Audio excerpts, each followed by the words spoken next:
Hey, welcome to your day off. My name is Corey. Of course, I'm sitting with my best bud, Tony. What's up, Tony? What's going on, buddy? So, super stoked about today. Today, we're talking to, someone that we both look up to and someone whose name means a lot to us, Mr. Graham Webb.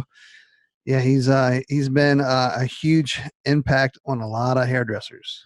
Yeah, no doubt. Careers. So, Tony and I, we actually went to the Graham Webb Academy in Arlington, Virginia, and we were just talking to Graham off air, and just like, it's amazing the lives and just how he's just almost revolutionized the DC area when it came to the schools and stuff.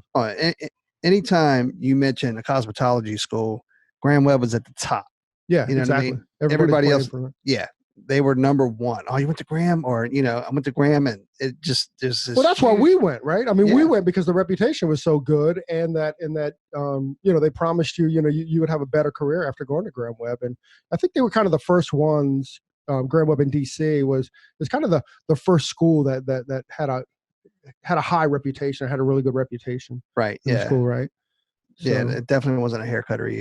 Not the. No, and it wasn't like the place you go to just to get licensed, right? It was the place to go to learn the craft, get education. Exactly. And they believed that. And for me, is the first time I ever got a chance to go to England is when I was with Graham Webb, because at the end of our schooling, we got to go over there for 2 or 3 weeks to Graham Webb. Hold on. Here's another big shout out from Graham. He doesn't even know that this is happening.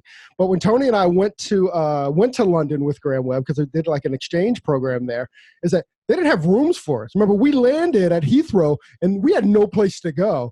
And then I think somebody made a phone call to Graham, and Graham got us in, because we were supposed to stay at a hostel, but they didn't have any space for us at the hostel, right?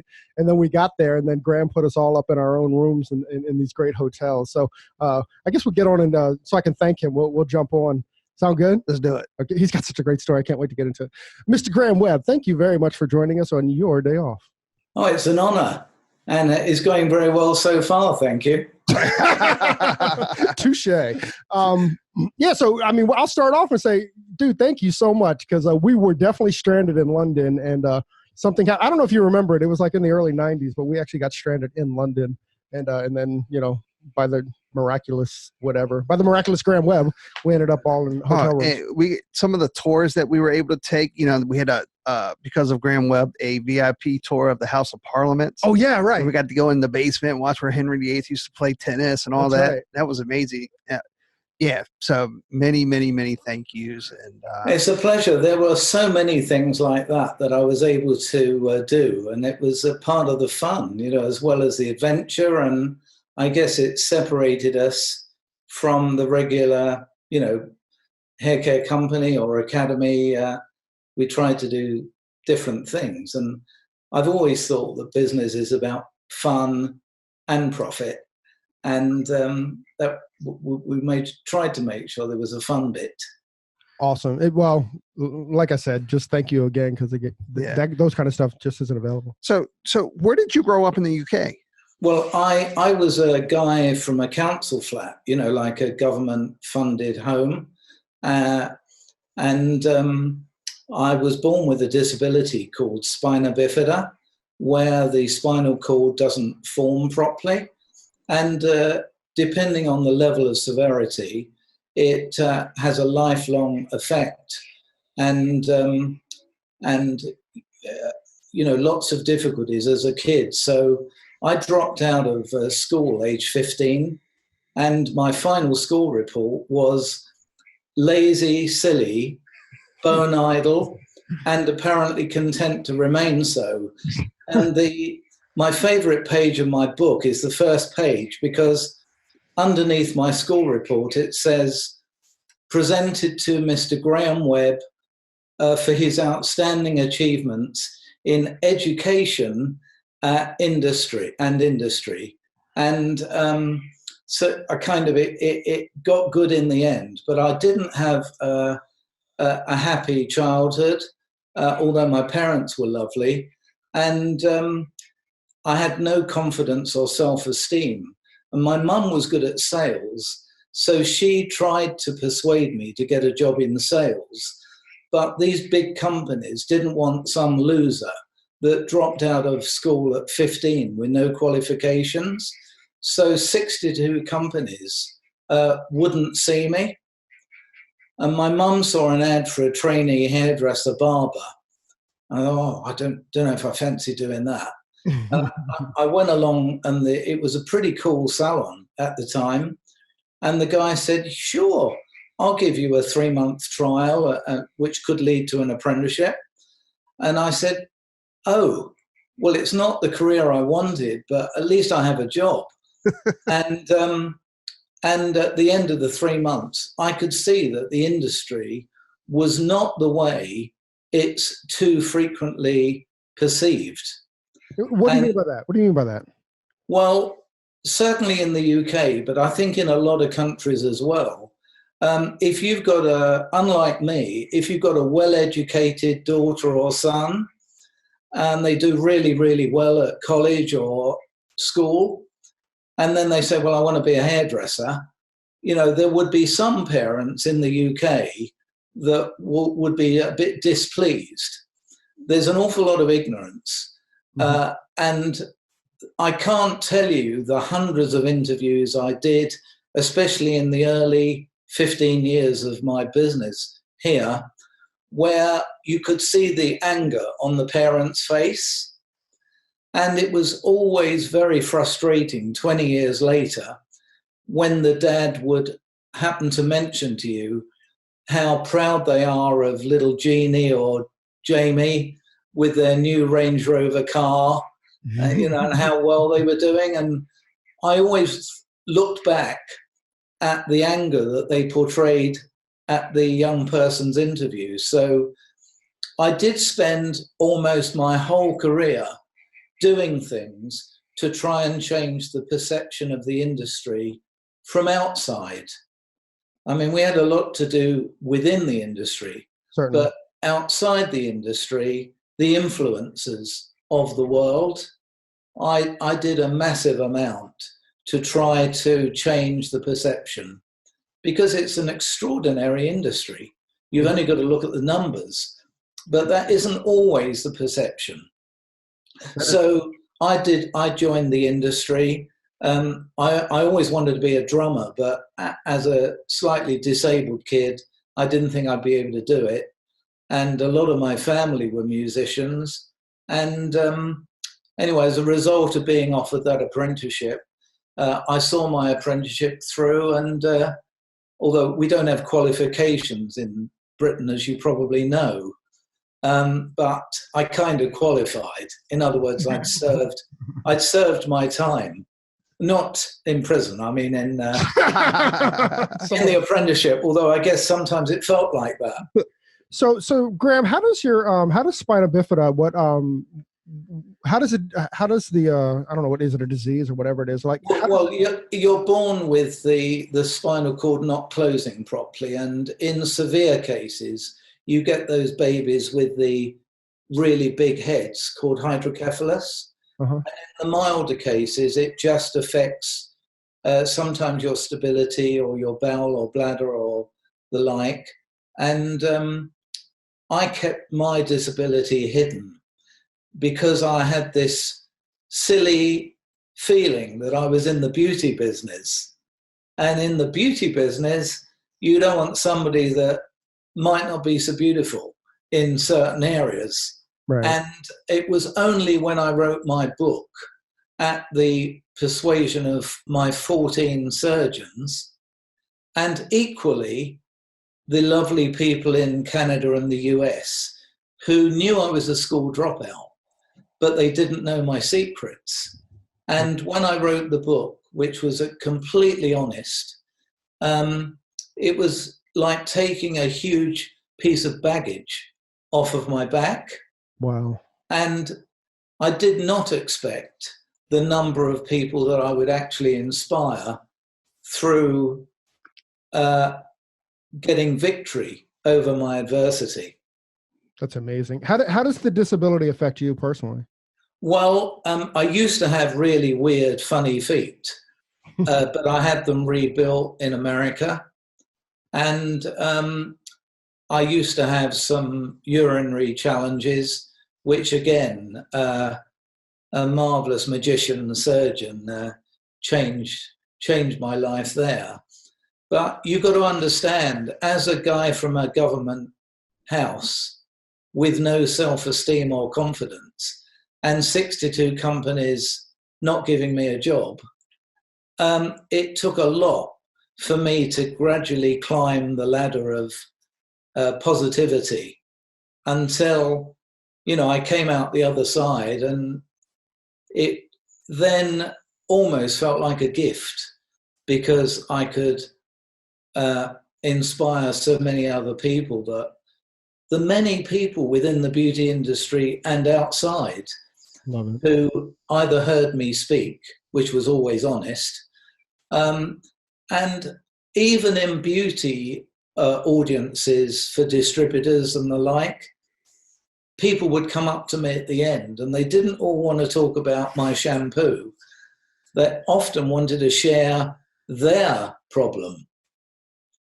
And in a weird way, it helped me sell shampoo, if you see what I mean, because I touched people. Absolutely. I mean, you made yourself vulnerable to a lot of people by being honest, and you are a huge inspiration to a lot of people. And yes, I mean, I'd like to think professionally, but we're all human, aren't we? Mm-hmm. It often used to, when you've got a disability like I was born with, every time you see those ego guys, of which we have many in our industry and in the entertainment industry, I did a speaking tour of India, and I hadn't realized that I said it, but I know I did. When the article came out in the Times of India, there was a big article on me, and it said at the top, "When you've sat on as many bedpans as me, it's a great leveler." Touche. And I'm sure I said it because, we all have to play the game as professionals. We all have to walk the talk, act the role, hopefully with integrity and professionalism. But if you're in the hospital ward with everybody else, we're all the same. Yeah, no doubt. So, I'd like to think I never had an unhealthy ego. And we all know people that did. And I tried not to, because I always had that inherent leveler. And when I was training in my apprenticeship, I went to the Academy of Men's Hairdressing in London, and eventually I learned to shave a balloon, for men shaving, and strop a razor, the kind of things that Wayne Grund in his interview with you mentioned, scissor over comb. And there were a huge number of ladies hairdressers that I used to watch who weren't necessarily fantastic at scissor over comb. Right. And having then gone to Sassoons and learnt the ladies' side of our craft, then, I was able to operate my first salon, initially as a barber's, but subsequently as what at the time we used to call unisex. How far into your career did you open your first salon? Well, after my apprenticeship, I went around the world on the cruise liners as a hairdresser. Whoa. Which was a very good thing to shake me out of some of my worries. When you're pulling into Honolulu or Sydney, Australia, your horizon widens. I mean, rather than looking in on your worries, it kind of helps you to look at the horizon. And but when I was at Sassoon, I met a very inspiring guy who was their head creative director and general manager, Joshua Galvin. I don't know whether you know that name. He was a massive figure in global hairdressing, and he was the first guy in the world who made a profession of touring as a teaching hairdresser. Wow. He went all over the world in the 60s, initially with Sassoons, but eventually on his own. And he would be away all the time doing shows and seminars. It's hard to imagine that there weren't any once. And he was the flag bearer for that part of our craft. And he spotted something in me. He said, Graham, you're a brilliant PR man. Would you do my PR?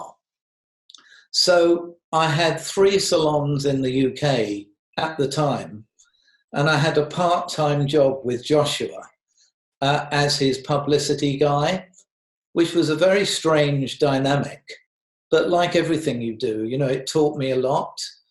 And one day, having watched an American movie and my disability getting worse, I thought I need to do something to change my vision. And I saw a movie, an American movie, and I thought, I'd love to go to that country. I'd love to go to America. And hold on, Graham, what movie is that? I can't actually remember which one it was, but it was one that made me think I want to go to America. Brilliant. And Coming to America. here's the first mistake. I said to my bank manager, I need to do some really good hair photographs to send out to the American trade and fashion magazines to get my profile up. And the manager said, well, I know a good local photographer. It was a complete waste of money. I then frightened my bank manager by getting the name of the guy who did the hair and photos on the cover of Vogue. And I rang this guy and booked him.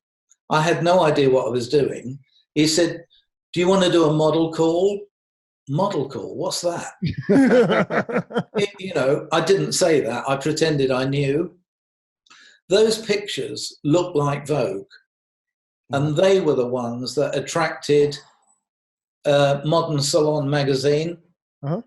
Older people in our profession in America will remember Ken Grogan and the editor Laurie Delaney. It became Mary Atherton in the end, who was a big friend and supporter of mine. But those pictures did it for me in America. That's so awesome. Excuse me. And I had a phone call one day from National's World of Beauty in Minnesota. And it said, we have the Vidal Sassoon International Artistic Team coming this month to do our annual show. What chance is there for the Graham Webb International Team coming next year? We didn't have a team. Right. You're like, you got them. Here I am. I said, let me check my calendar. And the following year, we went to America and noticed the clapperboard houses in Minnesota, the positivity, the kindness to people that appeared to have an accent. I mean, we don't have an accent, but we thought we did. Neither do we. And my salons had always done beautiful commercial hairdressing that translated directly into dollar volume. And I had no idea that that's what they were looking for. Right. And I suddenly was swamped with shows all over Canada and the US. Wow. And eventually other countries. Okay, And Graham, I'm going to slow you down a little bit. So you put together a team to take to Minnesota with you? yes, How'd they you were find- within my team. So But, they worked within the salons with you? yeah, I mean, one of them was great, but spoke a little bit inarticulately. So he agreed to go for elocution classes to learn to speak with a clearer voice, as did I years earlier. My uncle sent me, because I used to speak like a Cockney and a lot of people might not have understood me. And my uncle persuaded me to go to elocution classes. And that made me more confident in sharing with some of the team. Hey, I went. Right. I think it helped me. You need to be able to project yourself and for people to concentrate on what you're saying rather than on trying to hear what you're saying. And so we had a year to prepare. Wow. That's pretty cool, man. I love that. Graham almost asked for the success that he wanted, and then when he got it, he's like, "Uh-oh, now what do I do?" Right. No, I think the other thing that was an accident, even from the first salon, my appointment cards, there was me and an apprentice at the start, two people, and on the appointment card it had the address of the salon, and it said London and the postcode United Kingdom. Right there. We were thinking big from then. And I have politely suggested to a lot of our salon owners that I met, because I would always pick up their appointment card, and I immediately noticed many didn't have their area code, thinking very local. None of them had United States of America or Canada. And without trying to teach salons what I found helpful, I did sometimes used to politely mention that I think helped me think global and eventually became global. Graham Webb was like an influencer, like an Instagram influencer before there was ever Instagram, right? Before there was computers or anything, right? I mean, everything that he did in his career, early on in his career, it is exactly the same messaging that's now used on some of the Instagram posts and stuff. Well, I'd recommend to any of your listeners to put your area code on the card and United States of America, because we're in such a global world, which we were not in 1969 when I opened my first salon. And we all now do have international clients or customers, which we didn't then. But it's always interested me that I was kind of thinking above where I was, even when there was me and an apprentice. That there's a message there, isn't it? Yeah. That's so cool.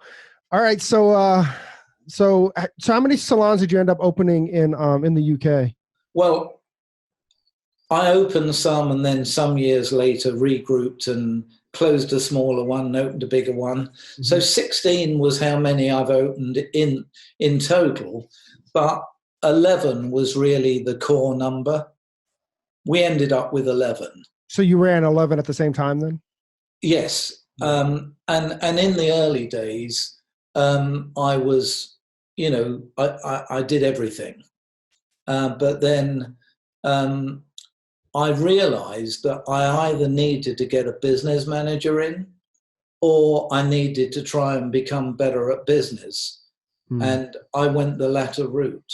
And it was interesting because some of my first hair shows where I didn't do hair, I detected that some people wondered why I wasn't. And all good salesmen put the objections first. So I would say in the start of the show, I did hair for X years. I wanted to try and expand and run a proper business. And I made the decision to train up great staff and try and become the chief executive, if you will, with the skill that I didn't have, that I needed to learn. And I moved audiences from disappointment that I wasn't doing the hair to coming up to the stage saying, hey man, sometimes I'm standing on the chair with a column full of clients and some of my team are in the staff room. How did you get off the chair? So, I was able to share some of the things I did to help that move. And then we'd done quite a lot of shows without a product in partnership with us. And then one day there was a lady called Susan Cox in the audience who was with Redken. And she asked whether we would be willing to join Redken as their international artistic team. And that's, of course, where I met Wayne Grund and quite a few others, Martin Parsons, other people that you'll know from within the industry. And then after a respectful time, Arnie Miller of Matrix nibbled at my ear. And we then became a team. There was a team called the Altieres, I think, that were rock and roll guys, big muscles, T-shirts, you know, muscle. Those are the Matrix guys, right? They were. Yeah, we were the yin and yang. Right. We were the guys in the nice clothes from London, you know, speaking nicely. And it was quite a clever Arnie move. You know, you had the girls would scream at the Altieres, but they tended not to scream at us. but I think they learnt from us. Right. And we tried to make sure. And then eventually, after a certain period, we became the L'Oreal principal team. And then I got this out of the blue extraordinary call from Robert Taylor, the then American Entrepreneur of the Year, who had decided there was a big opening in the professional beauty industry to do products differently. And I didn't know until he interviewed for my book that he had 4 targets in mind. I thought it was only me. But anyway, it was a very good fortune that he saw something in me. He very generously said, I mean, he didn't know our industry. He had this slightly negative perception that people that aren't in the industry sometimes have.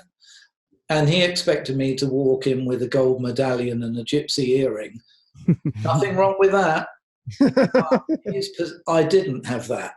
You know, I flew from London to Minnesota to his corporate offices, and I had a nice suit and tie, and I'm a very good salesman, and I think he must have detected that.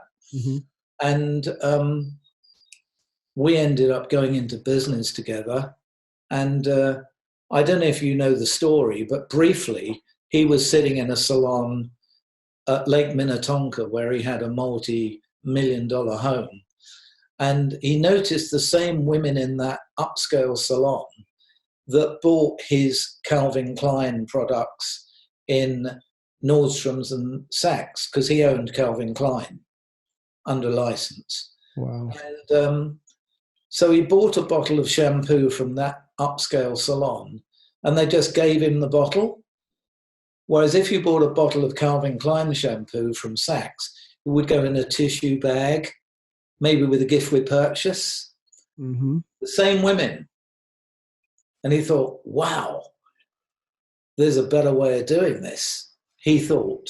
But nobody was going to buy Bob Taylor shampoo. So he sold his corporation, the Minnetonka Corporation, which included Calvin Klein. Right. And I still have the London Times, where there was an article on the business pages that it said, American Entrepreneur of the Year, Robert Taylor, sells his Minnetonka Corporation. A rumor has it he intends to go into a professional hair care company. Wow. And I read it on the train going into London. And of course, I realized that was me. Right. So Graham, so the product line came before the schools, or the schools? Oh no, no. We nearly opened in America a salon in Old Hyde Park Village in Tampa, Florida. Uh-huh. And just before we signed the lease, I realized that the UK formula grew from our academy. Right. Either from high school or from hairdressers retraining with us, so that we had a corporate standard. And I suddenly realized I nearly made a mistake. And so we opened in the Arlington, Virginia area, because we did want to do beginners. You know, we didn't want to shy away from the growth of the future. Mm-hmm. So that was a tough call, because we had to deal with the state board, you know, something we don't have. We had to deal with a thing called a license, something we don't have. And that was a challenge. And I realized that the only way we'd make the academy work at beginner level was putting really good American hairdressers with the Brits. And Right. the Americans had already gone through the whole license thing and understood how you get a license, which respectfully isn't always the greatest haircut. No. It's all the other stuff. And so that academy, it won an award in Washington for the top hair color salon of Washington. When it's actually a clinic, you have to call it a clinic, don't you? Yeah. And I think I remember when that came out, actually. you guys were graduates there, and you know, we were always trying to improve and get better, but it was, you know, I think we did raise the bar a bit, and I have no proof, and I don't have any accusations, but much to my stunned shock, we were rejected for accreditation after going 3 years operating it. Wow. You were rejected? I wonder why. Right. Exactly. Wow. And that's when my PR kicked in, and I got to know some very important senators and congressmen, and eventually managed to attract them to come to a beauty school, which none of them had ever been to. And I still remember, like, this is a cosmetology school, and we got accredited.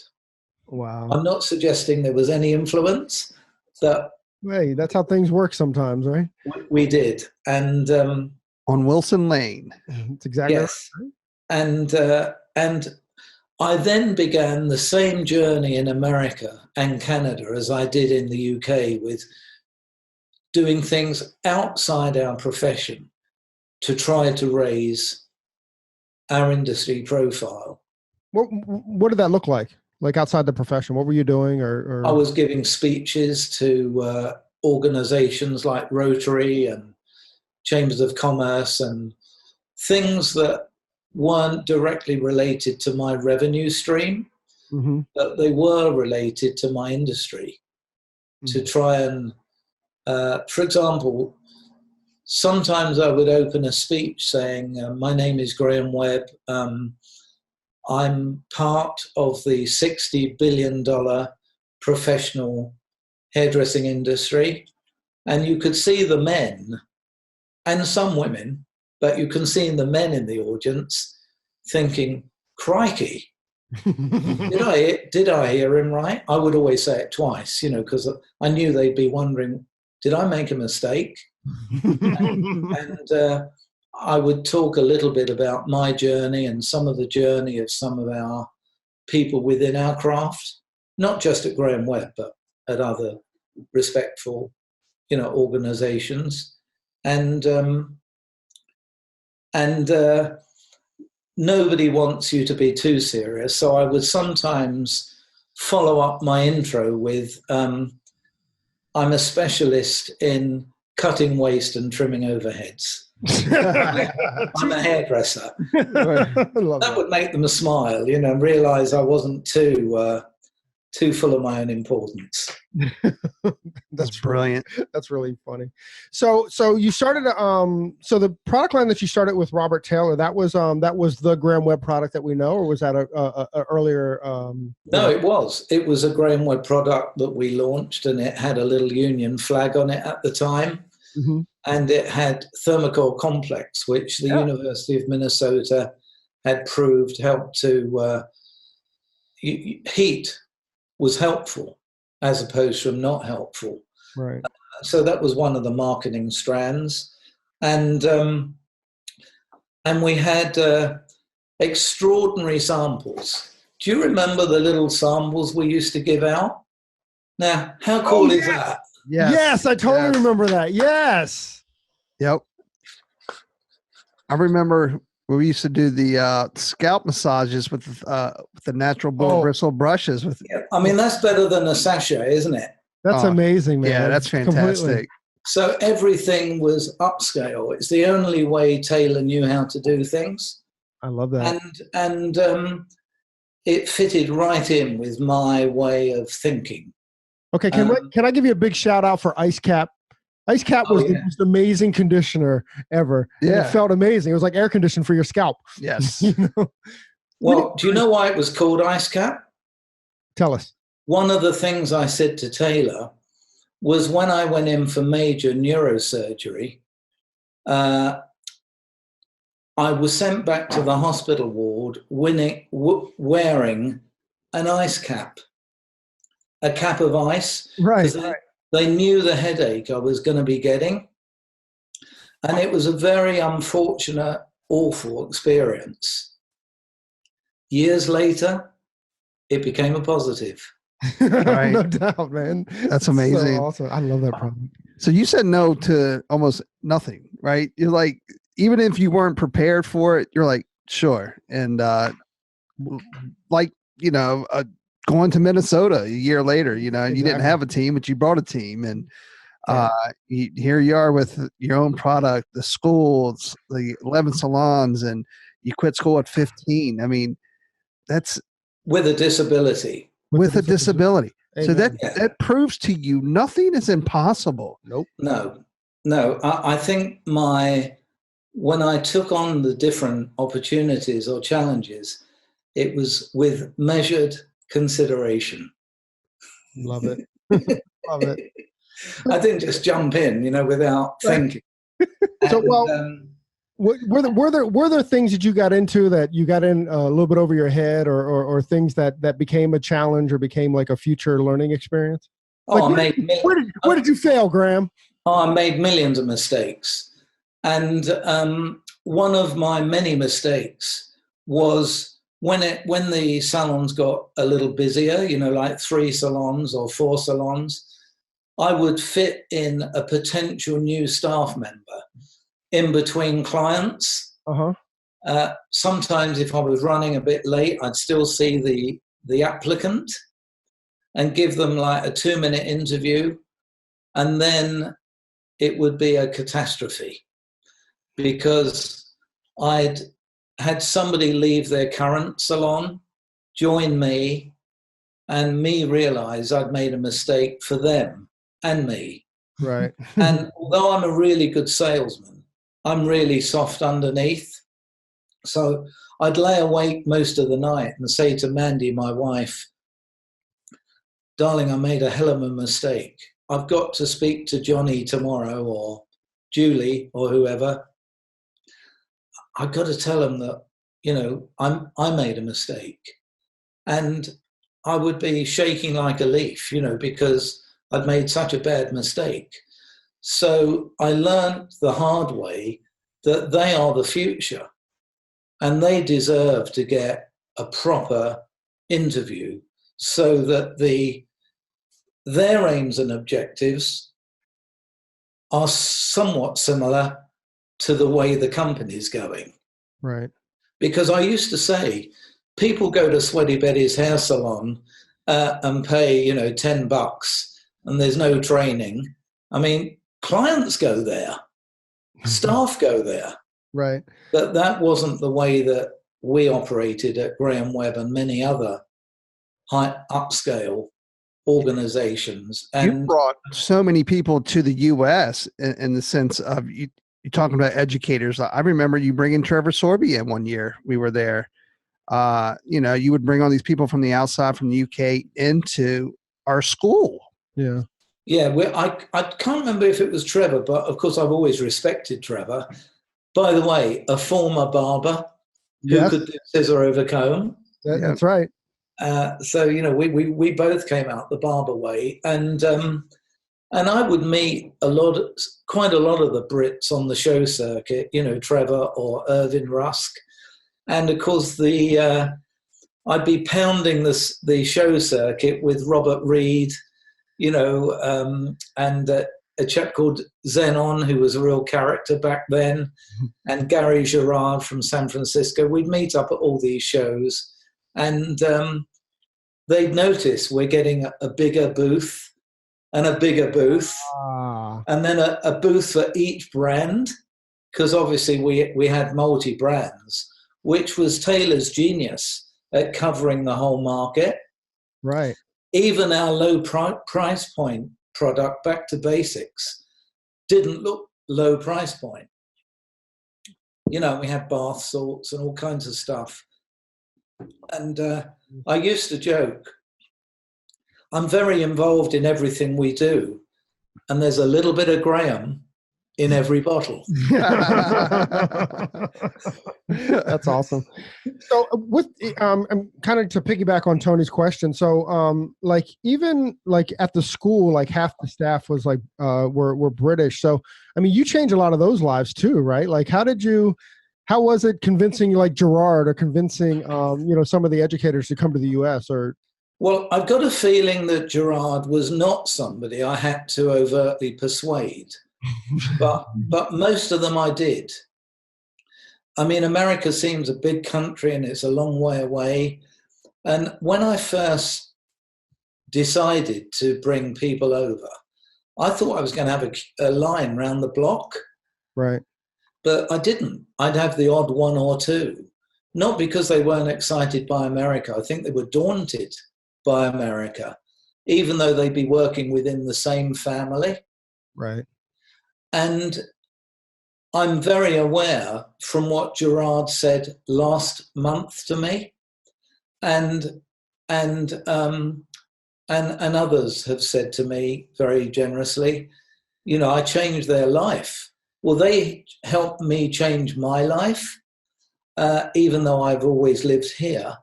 But, you know, some of them stayed in America. They're married. They've got a family. They've got a salon, you know, like Gerard now does. Mm-hmm. And Gareth. Yeah, Gareth. Actually, we need to give Gareth a big thank you, because it was actually Gareth that allowed us to book this conversation. So yes, I think it was Gareth. He contacted me, I think. Yeah, because we talked to him in Philly. He was like, "Yeah, we would love to have Graham Webb on here." He goes, "All right, let me see what I can do. See what I can do. See what kind of strings I can pull for you fellas." So we love you, Gareth. Thank you so much, brother. Yeah, well, he's another one, isn't he, that ended up, you know, getting married, having a family, not coming home. Mm-hmm. Yeah. So Claire was another one. Yeah, I'm humbly aware of, but you know, they helped me as well. I did never overlook that. Well, and ironically or coincidentally, you know, Gerard's now in Tampa. Right. Yeah. Where you wanted to open up your salon. Absolutely. I might have been a competitor. Right. That's exactly right. You should have opened in Hyde Park. Right. In Old Hyde Park Village. Yeah, exactly. I wanted to just briefly say something. In all my career of 11 UK salons, we never once stole a hairdresser from a salon in any town in which we traded. Brilliant.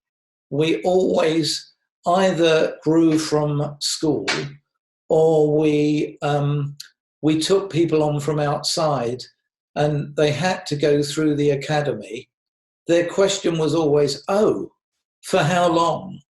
And I always said, "Well, it's up to you. We can't allow our gold dust, my word for clients, we can't allow our gold dust to be looked after by somebody that doesn't represent the name over the door."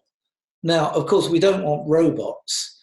You know, everybody's got their creative individuality, but I'm very proud that we never once stole a hairdresser from any town in which we traded. And that way, when people did leave us, which of course some do, some did, we didn't lose that many clients because they didn't bring their clients. Right. And I always think that you climb the highest by staying on the level. You climb the highest by staying on the level. And I'm very proud that I could put my head on the pillow at night. Okay, as an aggressive marketeer, very strict about customer service and training, but with complete integrity and the highest level of ethics. And sometimes at hairdressing industry events in the UK, I would bump into some of my competitors and they'd often tease me about my marketing and PR, but no one said, "You're the shit that stole one of my stylists." Right. Nobody ever did, because we never did. And I think, I'm not saying that's the only way to go, but I believe it was one of the keys of us having a happy salon group of team with good retention. That's amazing. Yeah. You know, I mean, that is something. I mean, you know, as you age in life, you know, your concern is much more about legacy than it is about, you know, what's in it for me. And that's just an amazing legacy to be able to kind of, like he said, put his head on the pillow at night with. You know? There's a couple of other things that I wanted to share, if you'll allow me to. Graham, it's your time. Yeah. You hear a lot, especially in America, about goals. What's your goal? What's your goal plan? What's your 5-year plan? And there's an amazing artist called Tim Minchin. He wrote the hit show Matilda. Oh, Tim Minchin, but he's also a brilliant comedian and pianist. And it happens that when he plays the UK, my son's his drummer. Oh. And he's done some brilliant speeches. And so this is partly Tim Minchin's view, which was completely mine. And here we go. Go. It's better to have short-term goals and short-term plans. Have passionate, dedicated, short-term goals and be micro-ambitious many times over. It's more achievable, and it then avoids the disappointment at the end of your 3-year goal or 5-year goal if you haven't quite got there. So I did have lots of micro ambitions and short-term goals.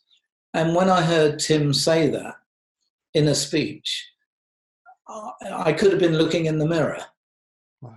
Because that's exactly the way I've always felt.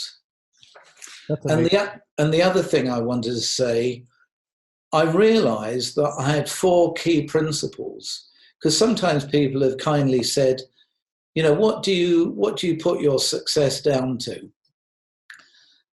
And number 1, I think I always managed to retain my family on the journey with me. It sounds a bit corny, but you don't build the kind of business I built by always being sitting at home around the fire with the kids.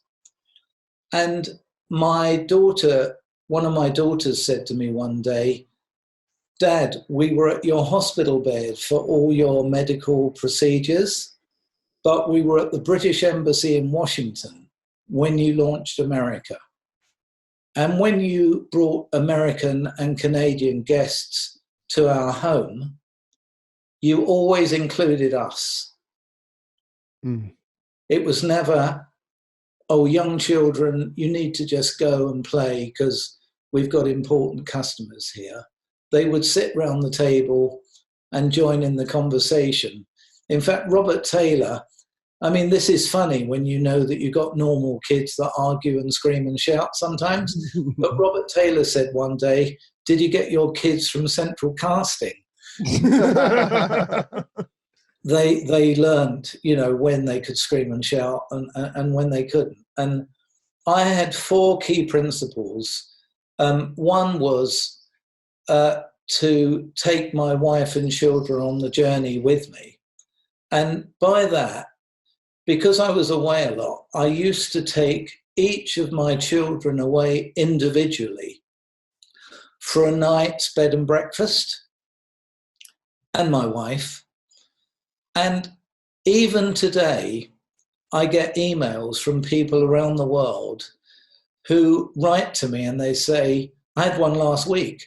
Mr. Webb, you won't remember me. I'm in Nova Scotia, Canada.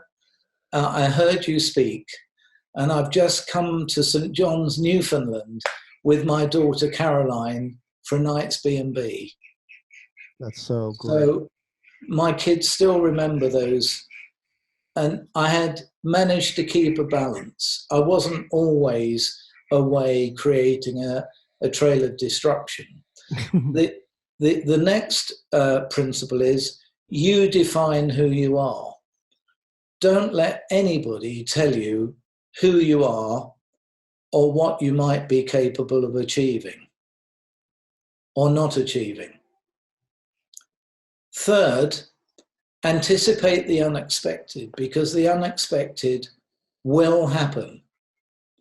And if you can be prepared for the unexpected, you'll be better prepared. Because Okay. I think challenges in business are normal. They're not abnormal. Right. So how do I mean, slow down. I want to live there a little bit. So what is your lesson for that? Or how do you, how do you anticipate the unexpected? Like what does that look like on a practical level? Well, I suppose whatever project you're doing or what thing you're doing, you've got to kind of write down the what ifs. You've got to believe it's going to happen. As I kind of joked a little bit earlier, it's measured consideration. Measured consideration. But, you don't need a crystal ball to see some of the things that could happen, maybe. Right. Could be losing key personnel at the wrong moment, or it could be the bank, that we all suffer from. All of us small business people, as I once was, suffer from the banks. Right.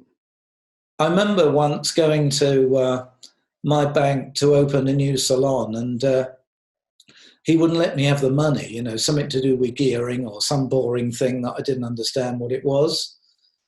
And I went to a competing bank, and I used to cut the hair of the competing banker. Right. And he agreed to give me the loan, but he said, you've got to go back to your current bank and let him know what you're doing, out of respect, and also so you don't get caught out. Right. But I went to see him and I said, look, Dick, that was his name, not just what I thought. I said, look, Dick, here's what I'm planning to do. And I got his goodwill.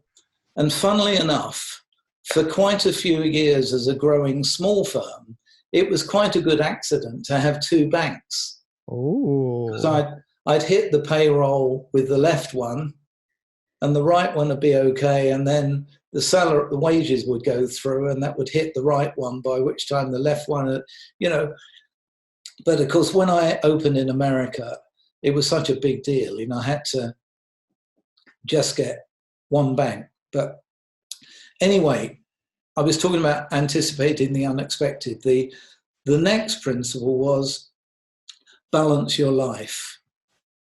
And that reverses back to the point I just made to you.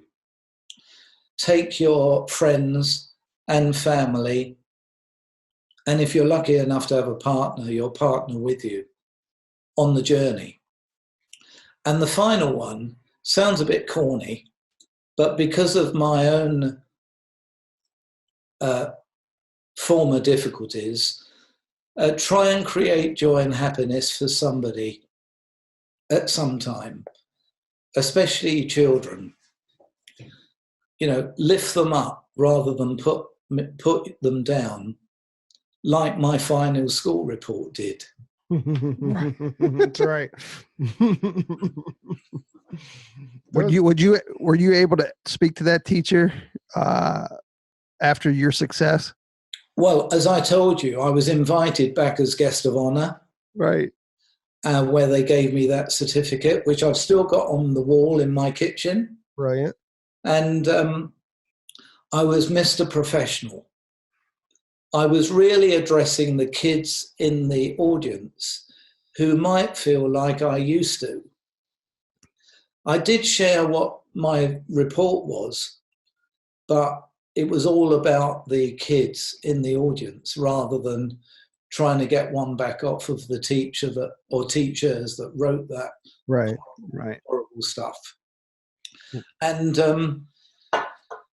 part of my overcoming adversity was I did eventually become a drummer, and I played for 40 years in lots of bands. Yes. And sometimes at a huge distributor show where they would always have a great band at the end, just occasionally there would be a nightmare moment when they announced that the boss of one of the big hair care sponsors is a drummer and we're going to invite him up to play. Oh, no. And like any athlete, you've got to warm up. Right. So sometimes I'd be invited up and they'd do Proud Mary at 1,000,000 miles an hour. And I hadn't warmed up. So it wasn't really great, but people did see me. The guy that's normally in a suit. That's awesome. Up there rocking out the band. And my kids all followed me into music. And as I alluded, my youngest son is a very busy professional drummer. He was with Amy Winehouse, who always rehearsed here in our home. Oh my gosh, really? And my daughters, the Webb sisters, were in America last year, in 2017, singing with Tom Petty and the Heartbreakers. Holy cow. And so I went out to quite a lot of the Tom Petty gigs around America, which they were generous enough to invite their old dad Oh, that's and mum too. They brought you on for their journey, Graham. Exactly. And Leonard Cohen, the great poet, they were singing with him. And the Lumineers, the American band, the Lumineers, who the Webb sisters have actually just recorded on the Lumineers' new album. Had no clue. I had no idea either. What? There's How a come very you didn't good, play in Graham Webb? How come you didn't say I'm play a concert for us? I wasn't invited to join into Tom Petty. They'd already got Steve Ferroni, who's a bit of a mustard drummer. My youngest son plays with a very good artist called Jamie Cullum, who's quite popular in America, but he plays piano and sings. And I thought I had a great education. Now I feel like I got cheated a little bit. Graham should have been playing for us. Yeah, I didn't get a chance to see Graham play. No, well, and I guess when I was really at my busiest, we didn't have Instagram and YouTube back then, which might be a good thing. Although in my book, there are photos of me rocking out in the band. I love it. What's the name of your book? I could send you one if you want me to. Certainly. Picture me rocking out. Yeah, we'll when we get off air, we'll give you our address. I told you I was a good salesman. Look at that. Out of the bottle. Out of the bottle. I love it. Who's the handsome guy on the cover? That's all. Yeah. Hey, Grant, I want to back up a little bit because I'm really curious as to like what the life of Graham Webb the product was like. So you launched it with Robert Taylor. And how long did you have it before you sold out? And what was that journey like? Well, we started in 1989, and I think when my book took off in 2005, it became much more huge than I imagined. I didn't anticipate the unexpected. And I realized I had a whole new career as a speaker and an author. And I spoke to my team in the UK, and I sold to my fellow directors, and they paid me over 5 years with no bank interest. So I was able to make it possible. And now when I go past any of the 11 UK salons, the staff wave. which is much nicer than, there's that chump who let us down. You got us. So, so you sold interest to the product and the salons at the same time? We sold the product company, I believe, in 2005, and that was really because Robert Taylor was unwell, and he wanted to divest ourselves of the company, and I think I played a part in helping him to retain it within the professional beauty industry, albeit, to Weller, who do have a retail side. And because I think, with no disrespect, Robert might have sold it to whomsoever. Right. And I wanted to try to keep it within the professional beauty industry. And it went to Weller, and nobody expected Procter & Gamble to come along and gobble up Weller. Right. And they kept me on. P&G kept me on, and they would send me things called a message track. Now, I mean, I'm British. I don't know what a message track is, but basically it was things to say to salons to try to reassure them of their worry. Right. That P&G, the biggest company in retail, were going to take it retail. And so because my customers trusted me and I trusted P&G, I did share, without reading the message track, but I shared it in my own way. And eventually we started to have a few more back orders, and I started to feel suspicious, although they continued to tell me that the Graham Webb brands would remain an important part of the P&G family. And then one day I had a phone call from somebody who was one of my first employees in America. And again, I don't understand all American terms, but she rang me and she said, "Hi, Graham, how are you?" And I said, "Oh, I'm very well, thank you." And she said, "I'm calling you to tell you we're sunsetting the brands." Sunsetting? What is that? And with no disrespect, it's a kind of camouflaged nightmare word. Yeah. And I would have preferred her to ring me personally and just said, "Look, I got a bit of news for you here. Here's what it is. But, the formal word is," and my upcoming tour was cancelled, and I was told that the Graham Webb brands would be eliminated, in the coming months, and that was the end of the brands. A bit, Taylor and I had already sold, right, mostly because of Bob not being well. So I was kept on as a kind of name on the bottles, but as you're telling the story, I can feel it. Right. Yeah.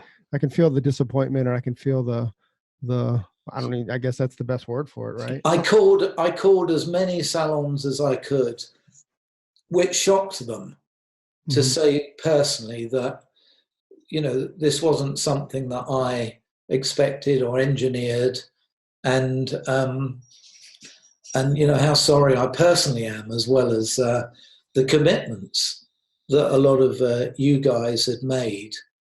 And so, they were sunsetted. Right. They were sunsetted. Sunsets never seem the same thing. Right. You never looked at another sunset the same. You ruined every beach vacation now. Right. Yeah. With the sunsetting. Yeah, almost like a big company bought another company and just kind of dissolved it so it didn't get rid of its competitors. Well, of course, as you know, P&G eventually left the professional beauty industry. And of course, within the Graham Webb family, which included Gerard and Gareth and the others, many good people were removed, both in sales and research and shows, and many people's lives were affected, as must happen when global conglomerates. I think because we become so successful, and I think when you fly like an eagle, you do attract hunters. Right. Yeah, that's true. Exactly. I mean, that's Yeah, we appreciate. I mean, just that What- little tidbit just kind of really opens, your mind, and I truly felt it, like you said. But you're right. You attracted a lot of attention, and right. Well, and there's no way to. It wasn't always easy to get salons to buy into Taylor's complete philosophy of a gift with purchase. Beautiful retail racks. Many did adhere, but sometimes I would visit salons and our beautiful rack was stocked with 8 different brands. Right. And the name on the rack had been removed because there were all these other products on there. And I think my role, as I was a salon owner in England, with 11 salons, a very big customer of beauty products, Mm-hmm. I could put myself in the position of my customer in America, because I had no salons in America. And I was able to speak to a fellow salon owner on an equal level, knowing that a lot of them needed another shampoo like another navel. But we were selling more than shampoo. And sometimes I used to joke, does Mr. Weller visit you, or does Mr. L'Oreal visit you? And I said, well, Mr. Webb does. And every salon I visited, I would pick up a card and I'd get back in the car and make a deliberate note of something about the salon or the staff. And I'd come back to England, and Taylor loved it that I would send off 200 or 250 handwritten cards from here in England personally to the individual salons. And I would always remark on something that was particularly rememberable. And occasionally, if I went back to one of the salons, they were so gracious, they'd sometimes have the card in a frame by the styling station. That is so cool. Oh, wow. That is awesome. So cool. That's a lot of respect. There was, my wife always used to joke, because I would get to salons, and a lot of them were nice girls, and we'd have a photograph, with me surrounded by all these beautiful women. Right. And I'd bring the photos home, and I'd show my wife and kids. And my wife used to say, excuse me, on Friday, you've got to take the garbage out. But anyway, I'd be surrounded by these beautiful girls. Right. And in one salon, one of the girls pinched my butt at the time of the photograph. She went red and embarrassed, and she went out the salon door onto the sidewalk. And the owner said, she's so embarrassed that she did that, Mr. Webb. So I went out and saw her, and I said, I'd love you to come and have another photograph. Which made her laugh. And so when I wrote to the salon, she told me that she always does that with her husband. It was like force of habit, to make the husband smile. And so when I wrote to the salon, I said, dear, whatever the salon was, and I said, thank you very much for kindly seeing me. And I'll always remember my visit because of Kelly. That is so funny. That is awesome. I really meant it when I wrote the cards. And I'd like to think that the salons knew I meant it. I'm sure they did. I mean, if you handwrite it and just that effort, that little bit of effort, goes so long. So I want to be the first one to sign a petition to bring Ice Cap back. Mr. Right. Webb, how do we make that happen? We need to bring Ice Cap back to the market. Well, of course, nobody has seriously suggested it, but occasionally people say, do you want to start again? Right. And I go, not at this stage. Not at this stage. Amen. I'm going to too many gigs of my kids and others now, and still doing some speeches, but not as many. I had the most amazing run: India, China, Hong Kong, Australia, America, Canada, Portugal, Finland, England. And I used to get other professional speakers saying to me, like, who's your agent? I said, well, I haven't got one. It's been like a snowball. The book, the speech, the book. Right. They kind of went in harmony. And because, the book's about business, but it's an honest account of overcoming adversity and music, lots of music. And I think it's on the 5th edition now. And I think I'm very proud of it, even though I was frightened to do the first one. How can we find the book? Well, you can see it on my website. It's available from my website. And what's the website, Graham? GrahamWebb.co.uk. That's co.uk. Great, GrahamWebb.co.uk. And by the way, the profits from the book go to disabled charities, people like I once was. And I charge for the speeches unless it's for charity.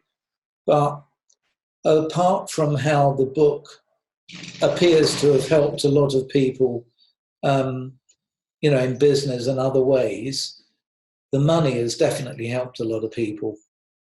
That's brilliant. So great, right?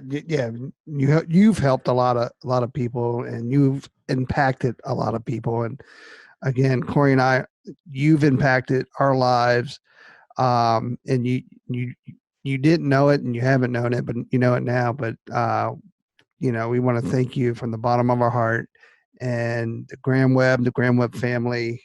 We've had so many friends, so many people, in this industry, we've connected with because of you. Yeah. I mean, just amazing. I mean, I don't, just to kind of, again, jump on what Tony said, it's amazing the impact that you've made in this industry, certainly locally, nationally as well, but, certainly the DC area, like, Graham Webb is still, it's a legend. Yeah, exactly. It's still a legend name. And there's just so many people that we work with and that we have worked with that we're kind of all part of that same Graham Webb family. And, again, just thank you very, very, very much. I'm very humbled that you were so kind to ask me to do it. And thank you very much. Mr. Graham Webb, thank you very much for joining us on your day off. Hey, so there it is. Hey, this is a message that we've been trying to bring, I don't know, for the last couple of months, actually since we started the podcast. Hey, so if you like the podcast or if you find that it's useful, please leave us a review, a 5-star review on iTunes. Leave us a rating and a review. But if you don't like it, forget about it. Yeah, totally forget about this message. We also want to thank Sarah and Blaine from Pretty Gritty. Sarah and Blaine, they are a band out of Portland, Oregon, and we just want to thank them very much for allowing us to use their song, Pleased to Meet You, on our podcast. That's cool. I think you can find their music on iTunes. Peace and hair grease.